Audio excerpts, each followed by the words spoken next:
제가 17년 동안 프리랜서의 삶과 성우로서의 삶을 살아오면서 느꼈던 것들, 장단점, 현실적인 부분들, 그런 거를 조금 얘기하려고 영상을 찍습니다. 기다려주셔서 감사합니다.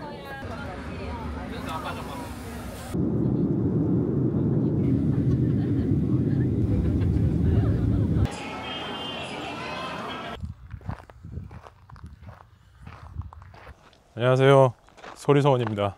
제가 제주도를 온 이유는 제 지인의 결혼식이 있어가지고 결혼식 사회를 부탁받아서 제주도에 왔었어요. 아직 비행기 다시 타고 서울로 가기 전까지 시간이 있어서 잠깐 녹차밭에 왔습니다. 녹차밭, 성읍 쪽이에요. 성읍 아주 멋있죠? 너무 경치가 이뻐서 걸으면서 이제 영상 좀 담으려고 왔습니다. 그런 댓글이 있더라고요. 성우로서 이제 프리랜서의 삶에 대해서 조금 현실적인 부분들, 그런 거를 좀 얘기해 줬으면 어떠냐 하는 댓글이 있어서, 첫 번째 질문은 프리 됐을 때 현실적인 이야기, 그러니까 즉 전속과 프리의 차이. 전속은 말 그대로 이제 그 방송사에서만 할 수 있는 일을 하는 거고, 프리가 되면은 이제 그 방송사 일 말고도 다른 뭐 지상파, 공중파, 그리고 외적인 뭐 케이블 채널, 그 외부 녹음들 모두를 다 광범위하게 할 수 있는 그런 특징을 가지고 있죠. 그리고 전속은 일단 그 회사에서만 진행되는 프로그램들을 하기 때문에 2년 동안은 거의 뭐 그 회사 직원이라고 봐야 돼요. 근데 프리랜서가 되면 정말 자기가 상품이 돼서 자기 가치를 더 끌어올릴 수 있는 일들을 하게 되는 거고, 누구는 그런 얘기를 합니다. 맨땅에 헤딩하듯이 이제 그냥 허허벌판에 풀려나서 자기 삶을 개척하면서 살아가야 된다. 그렇죠. 프리랜서의 삶이라는 게 그렇죠. 뭐 성우뿐만이 아니라 뭐 다른 직군도 그렇잖아요. 프리랜서의 삶이라는 건 누군가에게 소속되어 있지 않고 자기 스스로 삶을 개척하는 그런 삶이니까.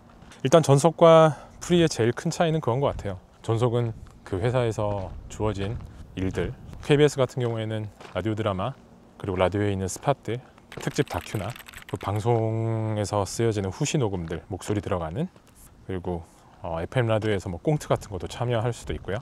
그런 일들을 주로 많이 하게 되죠. 그러면서 좀 장르의 다양성을 조금 익히는 그런 부분은 있는 것 같아요.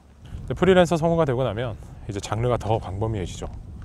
드라마뿐만이 아니라 광고, 나레이션, 그리고 뭐 행사 MC까지도, 애니메이션, 게임, 오디오북, 굉장히 많아지죠, 장르가. 그래서 전속의 삶이 조금 작은 호수였다고 치면 이제 그 호수에서 이제 바다로 나아가는, 바로 그게 프리랜서의 삶이지 않을까. 들고 찍으려니까 힘드네. 팔 아파. 두 번째 질문입니다. 두 번째 질문. 프리 되고 나서 마주하는 현실, 어떻게 프리로서 일을 해나가야 되나. 사실 이 부분은 전속 생활을 마치고 갓 프리를 준비하는 후배들에게도 해당되는 얘기인데, 저는 뭐 이미 한 10년도 훌쩍 넘은 좀 긴 시간 전이니까 일단 선배님들의 바짓가랑이를 좀 잡아야 돼요. 네. 그리고 내가 이만큼 열정 있는 후배다, 패기 있는 후배다, 저는 어떤 거든지 연기를 하면 다 잘할 수 있다 라는 모습을 보여주는 그런 신인으로서의 자세가 일단 필요하고요. 그리고 프리랜서라는 삶 자체가 자기 스스로 좀 삶을 개척해 나가는 일이잖아요. 그러니까 스스로 도전 정신을 가슴에 품어야 돼요.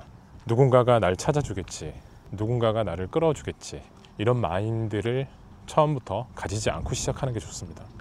내 스스로 내가 개척해 나가면서 내가 해보지 못했던 분야, 그리고 내가 해보지 못했던 일들, 가지지 못했던 그런 마인드, 이런 것들도 계속 도전을 통해서 나를 바꿔나가야 되는 그런 삶이 프리랜서의 삶인 것 같아요.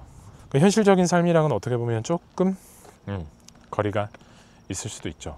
그런데 요즘 좀 시대가 많이 바뀌어서, 트렌드가 바뀌어서 지금은 젊은 친구들이 보면 아주 똑똑하게 프리 되고 나서부터 자기 삶을 잘 개척해 나가더라고요. 그리고 그 같은 동기들끼리의 단결력이 굉장히 중요해요. 나와서 이제 같은 동기들끼리 처음 같이 시작하는 입장이잖아요. 그렇기 때문에 서로 같이 샘플들을 만들고 나를 어필할 수 있는 그런 포트폴리오들을 탄탄하게 만들어서 선배들을 통해서 묻고 배우고 또 따라다니고 전화해서 선배들 괴롭히면서 그런 녹음실들 리스트, 아니면 어떤 동기가 먼저 일을 하러 가면 그 동기들 샘플을 전달해 주면서 우리 것도 좀 같이 내달라, 같이 보여달라, 그러면서 알리는 게 일단 중요하죠. 그리고 동기들마다 각자 스타트를 끊는 지점들이 다 달라요. 만약에 동기가 남자 6, 여자 6이라고 치면 6명 다 한꺼번에 잘 되진 않아요. 보통 그렇더라고요. 그러니까 한두 명이 먼저 치고 나갑니다. 그러면 그렇게 치고 나가는 동기들이 많이 도와줘야 돼요. 조금 느린 친구들도 있고 빠른 친구들도 있잖아요. 그럼 빨리 센스 있게 순발력 있게 잘 치고 나가는 친구들이 너무 자기만 생각하지 말고 그래도 같은 2년 동안 동고동락한 동기들이니까 그 동기들의 샘플도 좀 같이 들고 다니면서 우리 동기들도 한번 들어봐 주시라. 그런 자세가 필요하죠. 뭐 다들 아는 얘기이긴 하지만 전속 2년차 때 이제 프리 풀리기 전 해에는 방송국 일도 하면서 프리 준비를 미리미리 좀 해야 됩니다.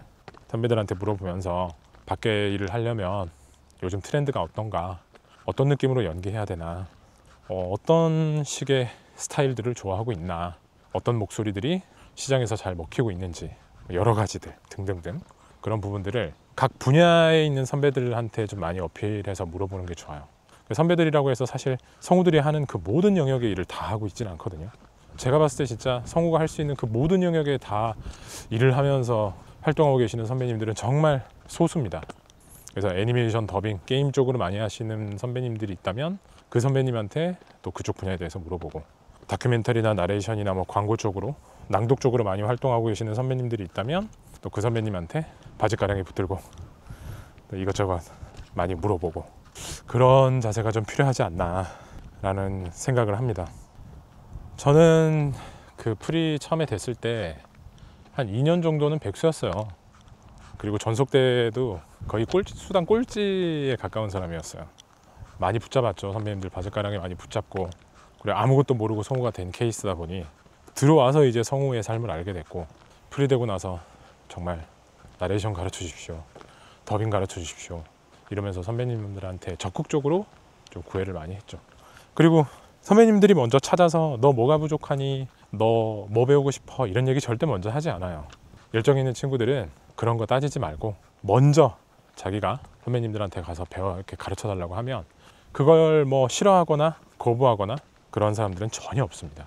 그 패기와 열정, 그게 뭐 신인의 자세니까 프리 됐을 때는 그게 제일 중요한 것 같습니다. 그리고 세 번째 질문입니다.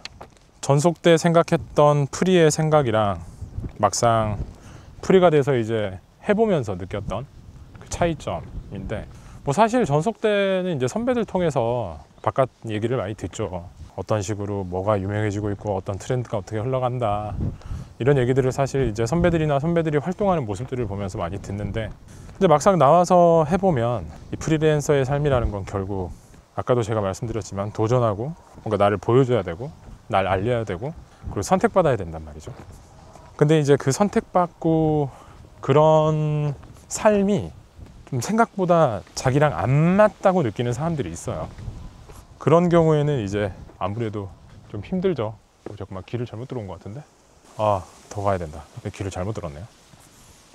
프리 됐을 때 나도 막 이렇게 하는 선배님들이나 활동을 보면서 나도 저거나 할 수 있어, 자신 있어, 나도 잘할 수 있어, 나도 나가면 저렇게 해서 꼭 인정받아야지 하고 나가서 했는데도 시장은 별개라는 거죠. 변수가 너무 많아요. 그러니까 막 나갈 때 선배님들이 야, 너는 목소리 누구누구 닮았고 누구누구 결이니까 넌 일 많이 할 거야, 뭐 할 거야, 이런 얘기 하시는 분들도 있었어요. 근데 뭐 맞는 것도 있지만 근데 생각보다 잘 안 되는 경우도 있어요. 그러니까 저도 일을 하면서 광고나 이런 걸 많이 했을 때 저도 이제 하면서 느꼈던 게 뭐냐면 잘 된 것 같아요. 느낌이 좋아. 근데 클라이언트들이나 광고주는 그 느낌을 싫어할 수도 있다는 거죠. 그러니까 연기랑 비슷한 것 같아요. 내가 생각했던 게 다 맞는 게 아니고 그걸 들어주는 관객, 그러니까 그런 클라이언트들의 기준점, 그 사람들의 관심사, 그 사람들의 뭐 개인적인 취향, 이런 것들은 다 다르기 때문에 괴리감이라고 해야 될까요?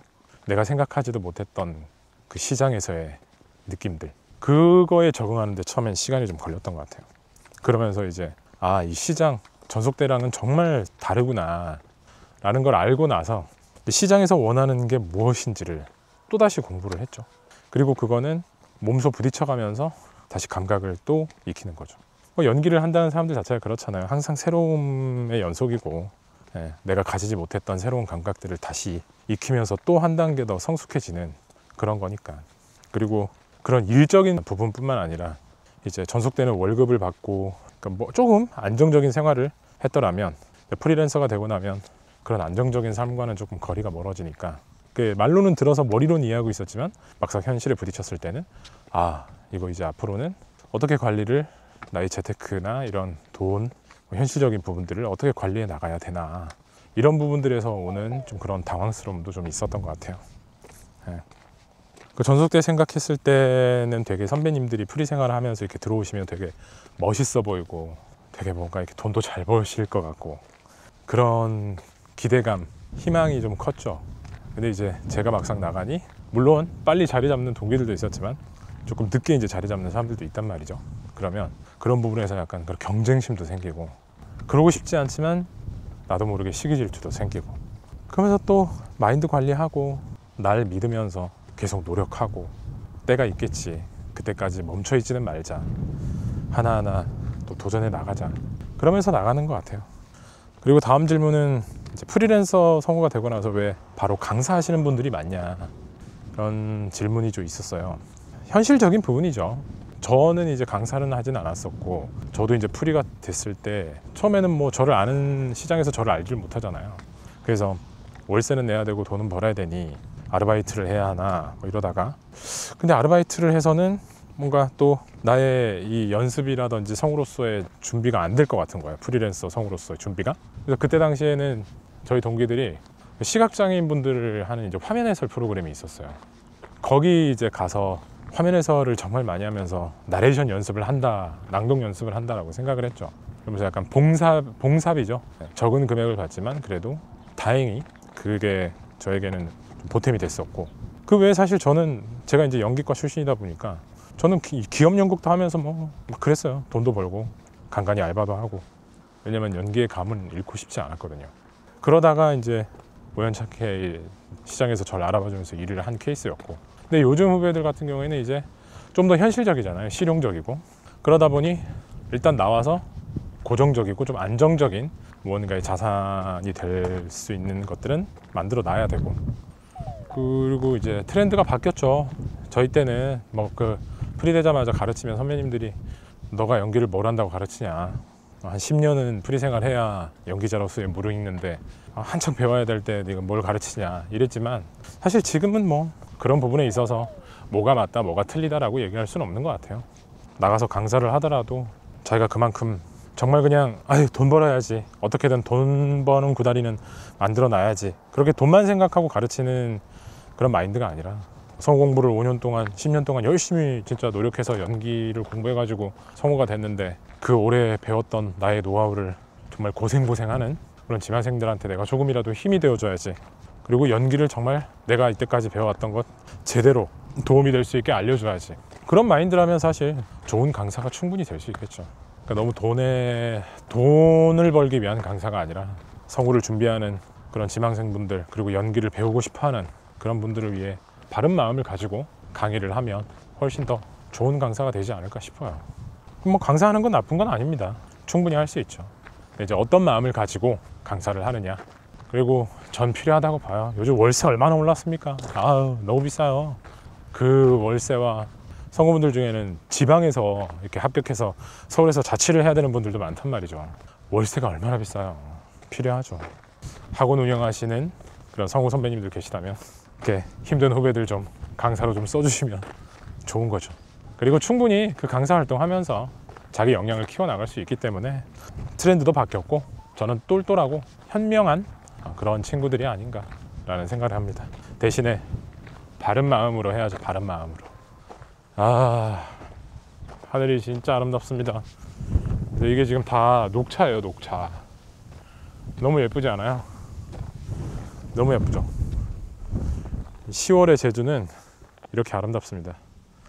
하늘 보십시오. 여기는 제주도에 있는 송당저수지라는 곳인데요. 철새들이 엄청나게 지금 여기 저수지에서 지금 놀고 있습니다. 다음 질문인데, 이 프리랜서는 어떻게 재테크를 하면서 자산을 지켜나갈까? 이거는 정말 뭐 각자마다 다 방법이 다를 거예요. 고정적인 무언가가 작품이 있어서 꾸준히 직장인처럼 월급을 받는 개념이 되겠죠. 그럼 고정 프로나 이런 게 있으면 사실 제일 좋긴 한데요.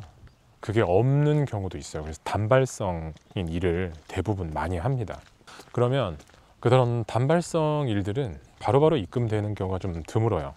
빨리 입금되면은 뭐 한 달 아니면 조금 늦게 입금되는 경우에는 뭐 특히 광고 일 같은 경우에는 기본 한 3개월 이후에 입금이 되고, 그 외에 뭐 진짜 막 6개월, 7개월 있다가 입금되는 경우도 있고, 그때그때마다 좀 달라요.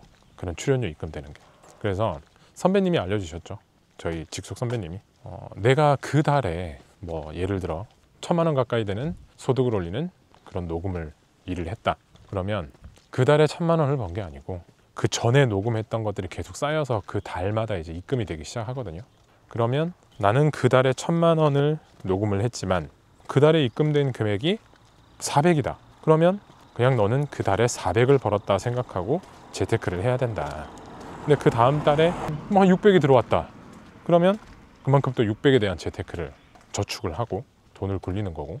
그런데 이상하게 이번 달에는 정말 돈이 별로 들어오지 않았다. 나는 분명히 한 500만 원, 600만 원 정도의 일을 했는데 그 달에는 돈이 200밖에 들어오지 않았다. 그러면 그 달에는 200만 원만 번 거다. 쉽게 말씀드리면은 그 달 들어오는 그 돈으로 재테크를 하는 게 사실 제일 현명하고요. 이 프리랜서라는 삶 자체가 언제 일이 있고 언제 일이 없을지 모르잖아요.